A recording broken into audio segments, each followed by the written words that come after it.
Okay, so today I'm going to do a painting start. So I've already transferred the drawing onto the canvas. The canvas is 16 by 20. You can use a whole variety of different methods to transfer your drawing onto a canvas. You can draw directly. You can use the gridding up method.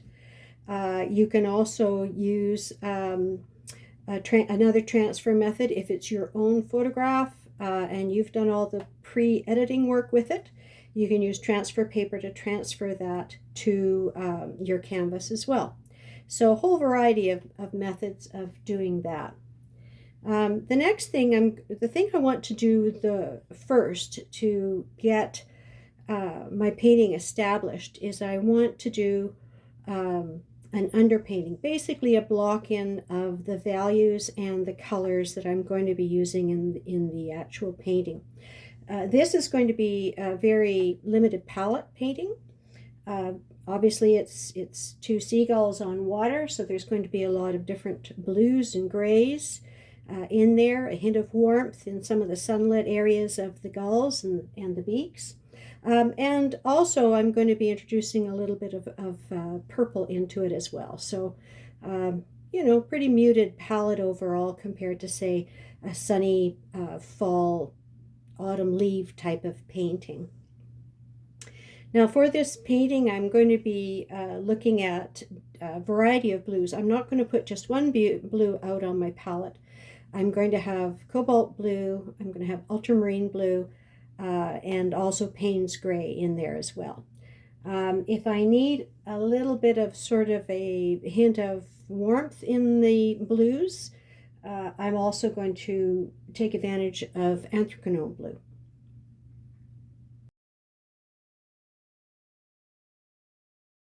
Now usually when I'm doing an underpainting, I don't add a lot of white into the underpainting. I like to keep the colors transparent and take advantage of their luminosity when they're transparent. But when I'm dealing with a painting like this that has a lot of very light blues in it, I am going to actually start with white in the blue. And of course white on the white parts of the birds as well.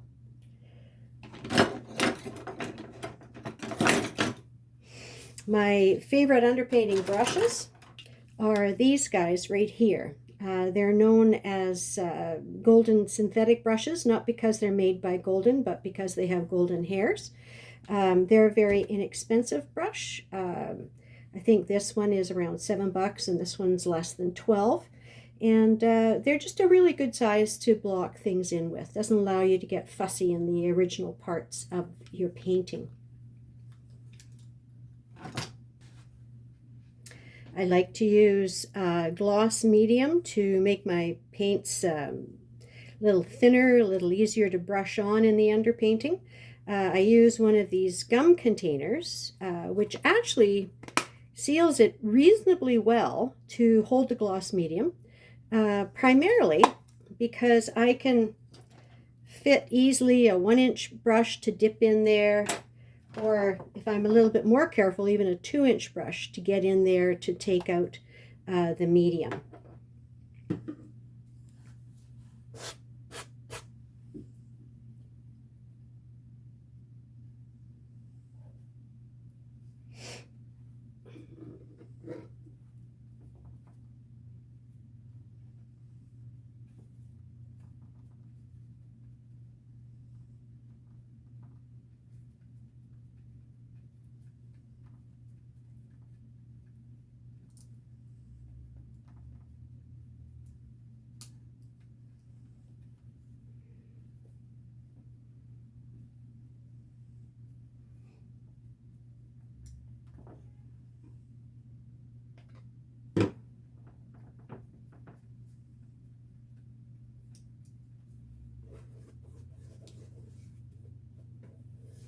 Now at this point in my painting, I don't mind if there's some streaks across here. That's actually going to work out fairly well for background ripples and things like that. And I'm not too worried about the edges of the birds either. because I'm going to be coming in later with paint on that, so it's not really a big problem. So if I have a little blob of white like that, or a little bit of a darker color, as long as it's going in the right direction, that works for me just fine.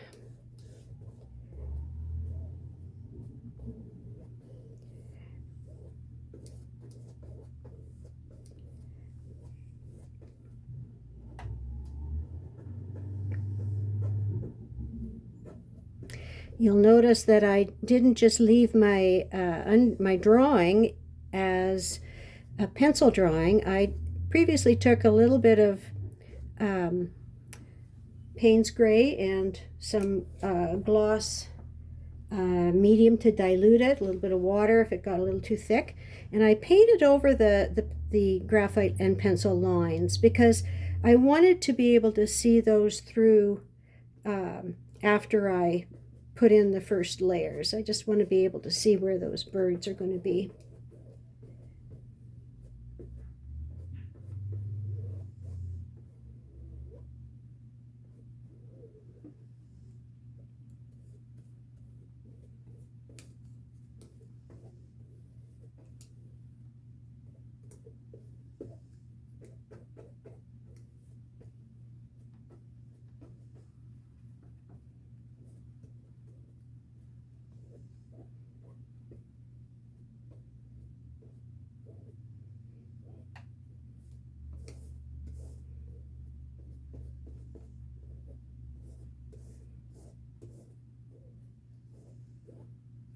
Now that one's a little bit too much, so I'm just going to blend it a little bit in.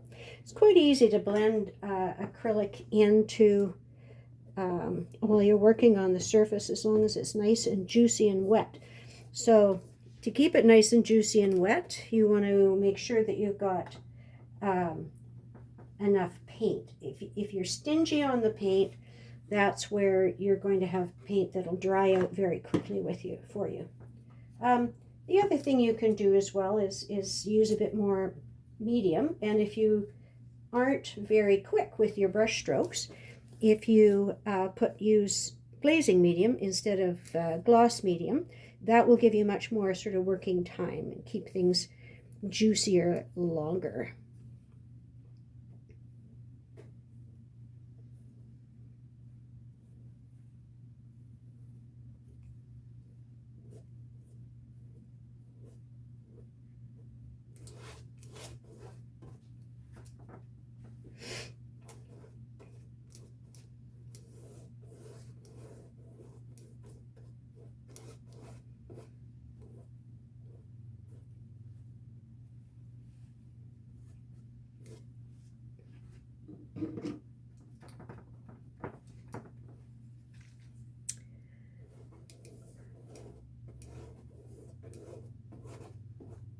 I'm not too worried about some of these areas getting a lot of paint on them, because I know they're going to be quite a different color when I come in with the color for some of the reflections. Some of them will be white, some of them will be darks, just depending on what part of the bird they're reflecting. See, I like these big brushes. See how easily that cuts in around the tail there?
There. Now the water will get another coat, but often what happens on subsequent coats is that you miss little pieces. And so what this does is this gives me basically a good start. And if I miss any little pieces when I'm putting the ripples in or the reflections in or something like that, I don't have to worry about it because this part of it will cover that for me.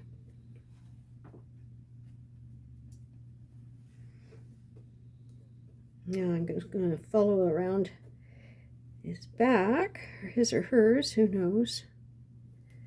And then I can use my brush strokes and get it a little bit more even. There. Perfect. Now this is also a great time to get your sides done. I often neglect to do my edges while I'm painting. I've never had a problem remixing the paint, but it is a nuisance. So if I can remember, I'll go ahead and get the edges done at this point. Especially in an image like this, where I know what the color of the edge is going to be pretty much. In a lot of my different kinds of work, the ones I do with vegetation, etc., that's a little different. Sometimes I don't know what color is going to be where at an edge until I'm pretty close to the end. But with this is pretty much a given.